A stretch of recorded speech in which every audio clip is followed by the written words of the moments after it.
92.7% of companies that use a skills-based approach see a reduction in mishires. Mishires can cost 24 times an employee's annual salary. This means huge savings on recruitment, including time, energy, and resources. Welcome back to another video. In this video, we're going to talk about the phenomenon that's happening right now across the nation, across the world, called quiet quitting. What is it? Why is it happening? And what does it mean for you, job seekers and recruiters? But before we get started, please consider supporting a fellow recruiter. Give us a like, subscribe, click that bell. It would really mean a lot. Let's go ahead and get started. So what exactly is quiet quitting? So as you can see here, quiet quitting refers to doing the minimum requirements of one's jobs and putting in no more time, effort, or enthusiasm than absolutely necessary. As such, it is something of a misnomer since the worker doesn't actually leave their position and continues to collect the salary according to Investopedia. So essentially what this means is that employees are making a conscious choice of not going above and beyond of what they're being asked to do. In terms of Gen Xers, it's also known as coasting or acting your wage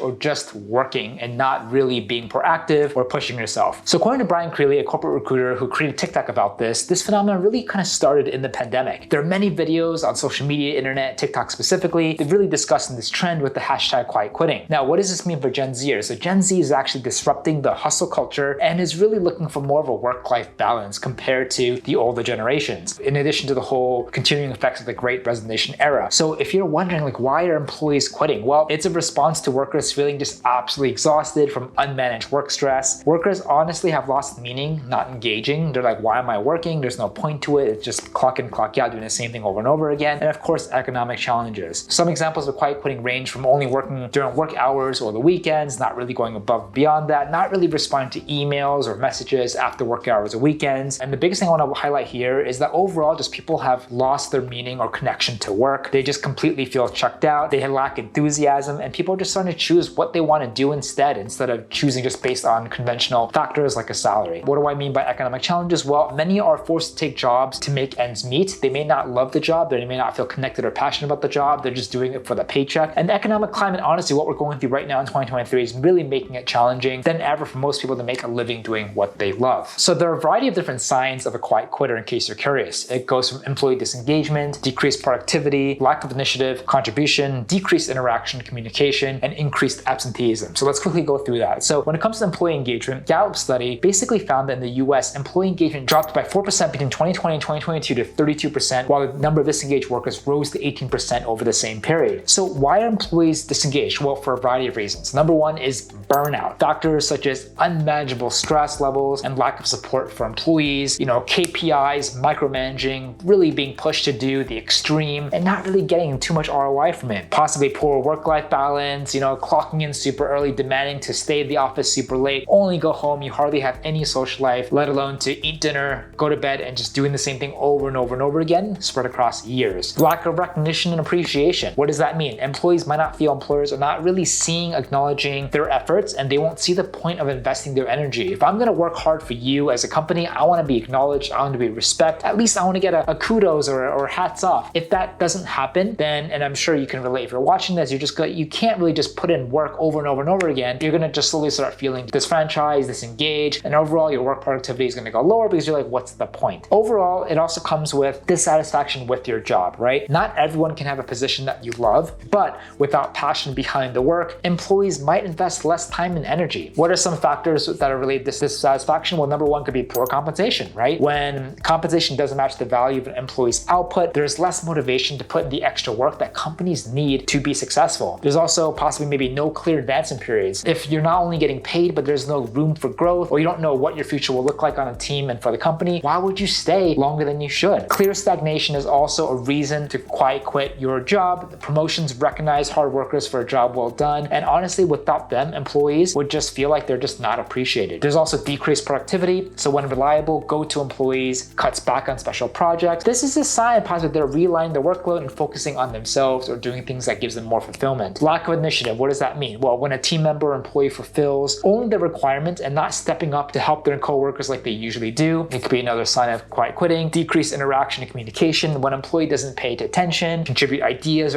or really actively listen, they might be a quiet quitter. They don't really aim to participate in meetings past the bare minimums, and they pull back on their work responsibilities and withdraw from team activities, causing work relationships to suffer. There's also increased absenteeism. A couple factors that come to mind related to that. Number one is a lack of motivation to just come to work, work, right? If you don't love it, you're not getting paid, you're not getting recognized, why come to work? And they might not see a point in showing up, especially if they feel undervalued, underappreciated, or disconnected from their work and colleagues. There's also avoidance behavior, avoiding interactions with managers, team members, or projects they just find dissatisfying. Job dissatisfaction overall. They might feel unhappy with their jobs, but they might not express dissatisfaction openly. Absenteeism essentially becomes a way to distance yourself from the workplace, temporarily avoiding the source of their dissatisfaction. So there's also a pretty big quiet quitting debate happening right now. So on one side, there's those who support quiet quitting, for example, working class, young employees, Gen Z, millennials. They're all about work-life balance, better pay, working at a company or having a job that really aligns with their mission or life goals. Depending on the boss, do they even want to report to a boss in a traditional hierarchical manner, and work full-time? Like, do I need to even work full-time when I can actually work 4 or 3 hours a day and still have the same output? Everything is being challenged from how the older generations perceive what a regular work job structure needs to be like. And on the other side, those are those that are against quiet quitting, typically CEOs, hiring managers, and management in general. Executive leaders obviously want their team to be proactive, productive, efficient, and contribute and work the hardest during business hours. It doesn't also just relate to executive leaders, it's really just anybody that needs employees or team members to work underneath them to hit their business or team goals. Now, what does this mean for quiet quitting when it comes to just internal recruiters? What is an internal recruiter first and foremost? It really refers to an employee, part of the internal recruiting or HR team at a specific company. Their really main responsibility assesses the current staff and tries to fill vacancies from within the existing workforce by either a promotion or an internal transfer. They also work directly for the organization to work on a variety of roles, positions across departments to help the team continue to grow and scale. And they also partner with a lot of external agencies as well who are there to support them for their recruiting efforts. Now, there are companies who have reduced the size of their internal recruitment teams, but they still need support. So the current internal recruiters are just taking on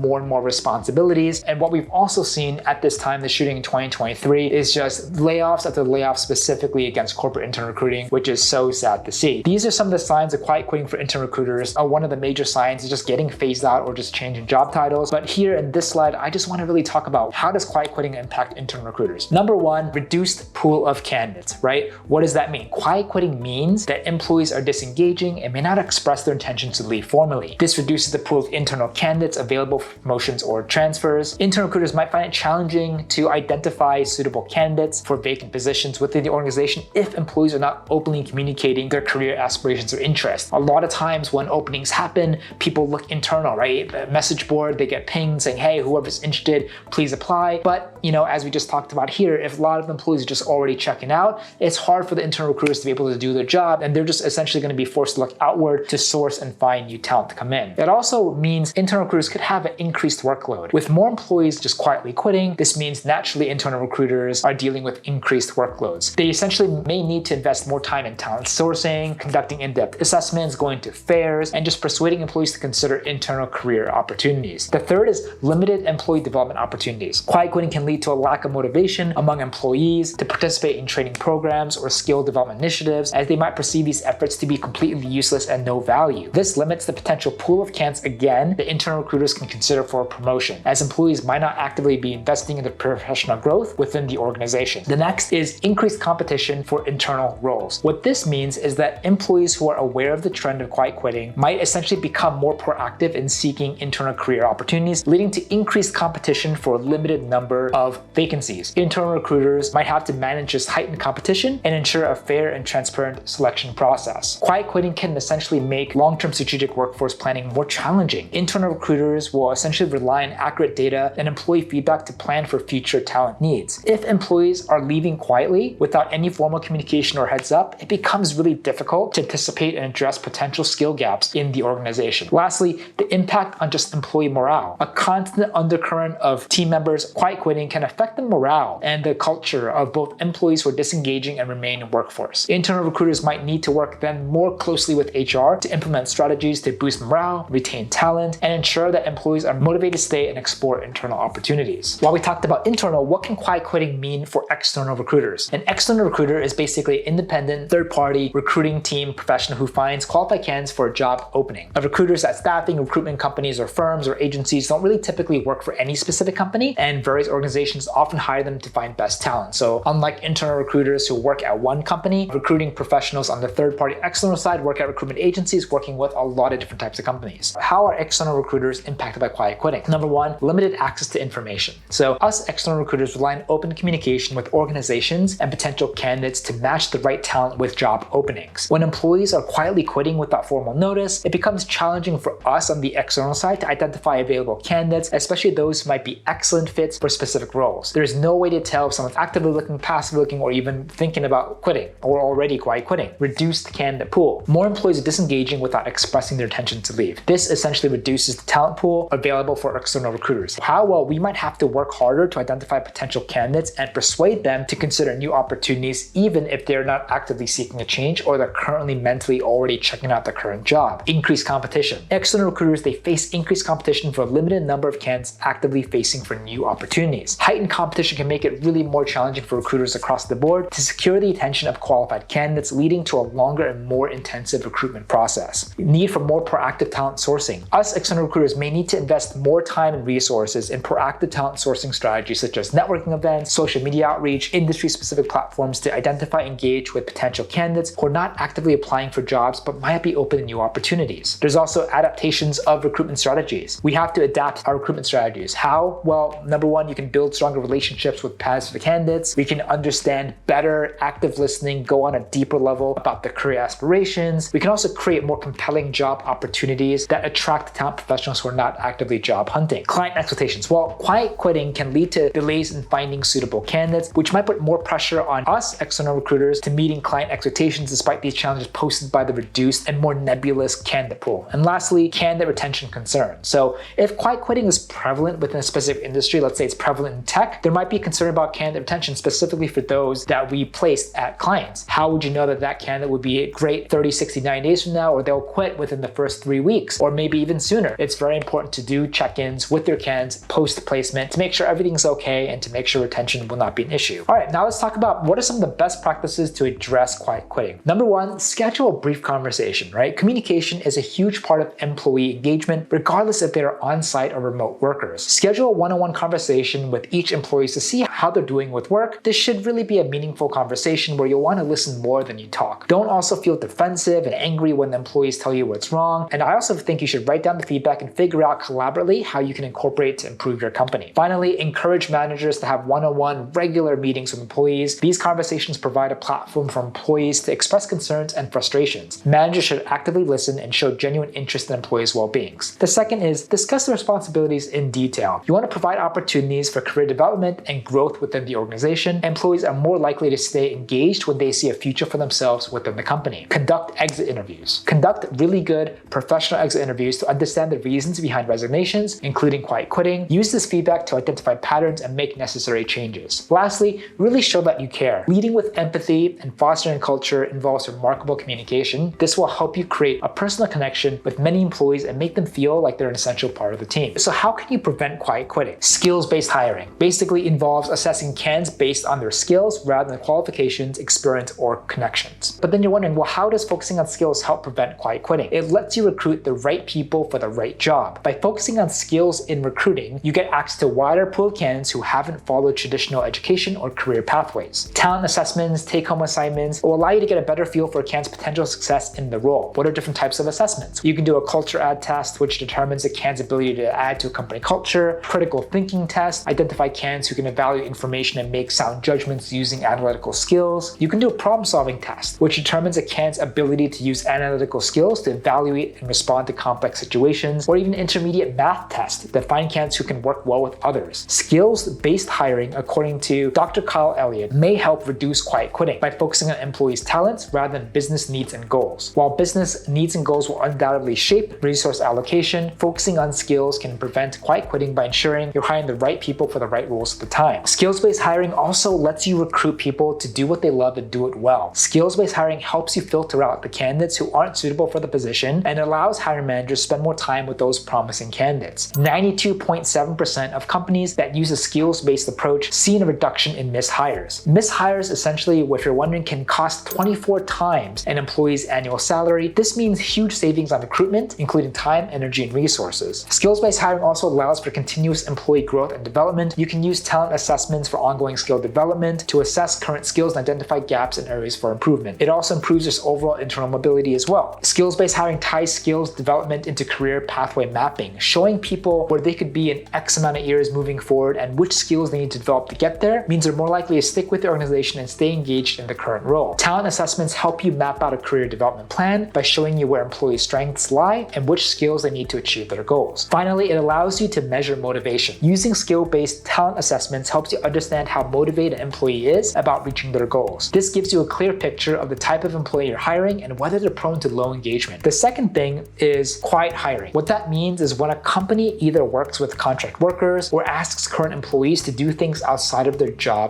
roles. This is essentially the employer's response to quiet quitting. Quiet hiring, and how can this help? Well, organizations are able to get everything done while not making any new hiring decisions. Google uses quiet hiring to get the smartest people into open roles while also retaining its highest performers. They use internal feedback to make hiring decisions, and for external candidates, a panel judges each potential hire on internal references and employee feedback. Under the quiet hiring model, quiet quitters likely have nothing to gain. Potential benefits for quiet hiring for employees are following. You can use quiet hiring to gain new skills on the job. You may protect you from future layoffs, particularly if your current role is eliminated, but you're already performing well in another one. It provides challenges and novelties within your current work. It demonstrates that your companies trust you with increasing responsibilities. More control over your career path may help you get ahead in your career if you position yourself as accepting more work to get a specific benefit. Quiet hiring also is a really great internal strategy that promotes talent mobility within the organizational structure. It does this by encouraging existing employees to take on more responsibilities and engage in more learning and development opportunities outside of their roles. Quiet hiring has nothing to do with hiring when you think about it. So how does quiet hiring solve quiet quitting? Well, if done properly, I believe that with employers approaching it in a transparent, inclusive way, quiet hiring can provide workers with much needed motivation and aspirational boost while reversing the impact of quiet quitting for businesses. This approach for recruiters might be a challenge to overcome in 2023, but as companies opt to quiet hire, will naturally spend less on hiring as a whole. In 2023, as companies opt to quiet hire, will naturally spend less on hiring. Last but not least, want to end with a question to you. So do you think quiet quitting is a real trend? Please share your thoughts down below. Would love to hear it. If you like this video, want to see more like it, please consider supporting a fellow recruiter. Give us a like, subscribe, click that bell. Really mean a lot. Thank you so much again, and we'll see you on the next one.